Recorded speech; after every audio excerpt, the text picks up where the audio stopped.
Mungkin sebagian daripada Anda ada yang bertanya, dengan banyaknya informasi di internet, bagaimana sih belajar Alkitab dengan sarana atau tools online yang tersedia dengan gratis di internet atau online? Nah, saya mau tunjukkan beberapa tools sederhana yang dapat membuka mata kita akan dalamnya firman Tuhan. Yang pertama ini adalah bibletools.info. Anda tinggal masukkan website tersebut, bibletools.info, pendek sekali, di web browser Anda. Anda boleh pakai Google Chrome atau Firefox. Nah, Anda bisa lihat begitu banyak sumber informasi atau resources yang Anda bisa dapatkan dalam hanya satu halaman ini. Nah, kalau Anda canggung untuk berbahasa Inggris, Anda bisa translate menggunakan Google Translate. Kalau Anda menggunakan Chrome, Anda tinggal right click di manapun halaman Anda bisa pilih bahasa Anda, contohnya bahasa Indonesia. Nah, dengan begini Anda bisa mendapatkan translasi Google walaupun tidak sempurna, namun cukup untuk membuka mata Anda melihat informasi daripada halaman yang tersedia di sini dalam bahasa Indonesia. Kalau Anda bisa lihat di sini, informasinya ada dari Adam Clarke, ada Albert Barnes, bahkan dari tulisan-tulisan Roh Nubuat Ellen White. Nah, di sini sangat membantu kita untuk melihat apa saja yang bisa kita dalami dari satu ayat yang kita masukkan di atas tadi, Yohanes 3:16. Juga ada referensi silang di sini. Di satu halaman ini ada referensi-referensi yang kita bisa dapatkan. Di mana Yohanes 3:16 ini bisa didapatkan selain daripada di ayat tersebut? Di mana referensi yang sama, referensi silangnya? Juga Anda bisa lihat begitu banyak informasi yang setiap daripada ayat-ayat tersebut ada komentari ataupun tafsiran-tafsiran yang diberikan. Nah, inilah juga ada map ataupun gambar di mana Anda bisa melihat peta di mana orang-orang itu hidup dan jarak. Nah, kalau Anda menggunakan handphone, Anda juga bisa mengakses website tersebut tanpa harus mendownload aplikasinya.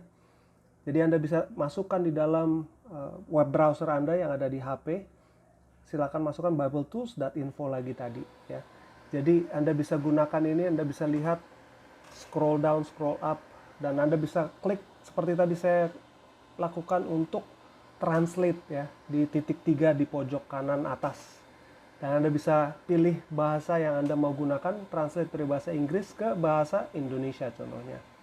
Nah, ini pun akan membantu Anda dimanapun Anda berada melihat satu ayat, apa ya ayat ini, tentang apa ya. Nah, saya mau berikan satu contoh bagaimana saya menggunakan alat ini dalam mempelajari firman.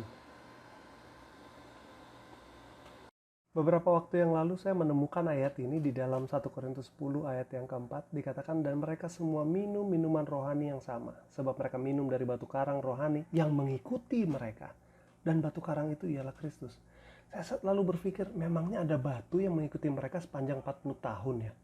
Bukannya hanya ada satu kali kejadian Musa pukul batu sehingga dia tidak masuk Kanaan.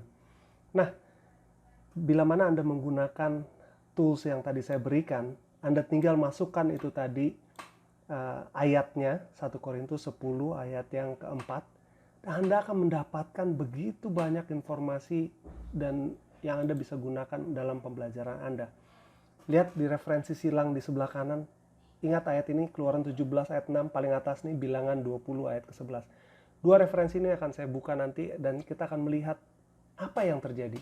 Nah, saya mau tunjukkan kepada Anda bagaimana saya percaya dengan penuh tulisan Roh Nubuat dan bagaimana tulisan Roh Nubuat membantu kita untuk lebih jelas mengkoneksikan antara ayat yang satu kepada ayat yang lain sehingga kita lebih mudah untuk mengerti akan firman Tuhan. Nah, dari tulisan Roh Nubuat, kita bisa lihat di sini Patriarchs and Prophets halaman 411, dari batu yang jatuh di Horeb, pertama kali mengalir aliran hidup yang menyegarkan Israel di padang pasir. Selama semua pengembaraan mereka, dimanapun kebutuhan itu ada, mereka diberi air oleh mukjizat belas kasihan Allah.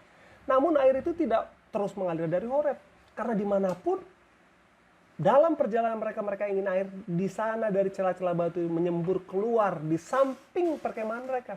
Jadi Kristus selalu berada, yang adalah batu itu, bersama dengan mereka di samping mereka. Di referensi yang lain di halaman 418, di sana dikatakan bahwa batu itu adalah lambang Kristus yang pernah dipukul dan hanya satu kali. Untuk berikutnya, kedua kali dan ketiga hanya perlu meminta dan berkat itu akan diberikan. Nah, di sini kita bisa melihat kenapa Musa gagal dalam menghormati Tuhan. Mari kita kembali kepada dua referensi teratas yang diberikan oleh BibleTools.info terhadap ayat 1 Korintus 10 ayat 4 ini. Kalau kita baca di sana yang Keluaran 17 ayat yang ke-6, kita lihat, maka aku akan berdiri di sana di depanmu di atas gunung batu di Horeb. Haruslah kau pukul gunung batu itu, dari dalamnya akan keluar air sehingga bangsa itu dapat minum. Nah, di sini pertama kali permulaan perjalanan 40 tahun dari Horeb, pertama kalilah itu keluar air tersebut. Dan kedua kali kejadian ini terjadi adalah di Bilangan 20 ayat yang ke-11. Sesudah itu Musa mengangkat tangannya, ia memukul bukit batu itu dengan tongkatnya 2 kali. Kamu tidak akan membawa jemaat itu masuk ke negeri yang aku berikan pada mereka. Itulah mata air Meriba Kadesh. Jadi kita bisa melihat di sini, dari dua referensi ini kita bisa melihat bahwa ada dua kejadian di mana Musa pukul batu itu dengan tongkatnya. Bible study yang produktif dan mudah hanya dengan menggunakan satu website saja, BibleTools.info. Dan Anda bisa mendapatkan begitu banyak sumber informasi. Dengan satu halaman website ini Anda sudah bisa konklusikan bahwa ada batu yang mengikuti orang Israel dari Horeb sampai Meriba Kadesh, dan batu selalu memberi mereka air di mana mereka berada dalam seluruh perjalanan mereka. Dan batu itu adalah Kristus yang adalah sumber air kehidupan. Jika Anda ingin lebih dalam lagi dan punya uang lebih, Anda bisa beli software Logos yang seperti ini. Dalam satu halaman lengkap Anda bisa lihat bukan hanya referensi silang dan tulisan roh nubuat, tetapi juga interlinear dalam bahasa asli Ibrani atau Greka dari ayat tersebut. Strong Concordance dan juga latar belakang budaya dan sebagainya untuk memperdalam pelajaran Anda dan membandingkan ayat dengan ayat. Kiranya informasi ini boleh memberkati Anda sekalian. Tuhan memberkati.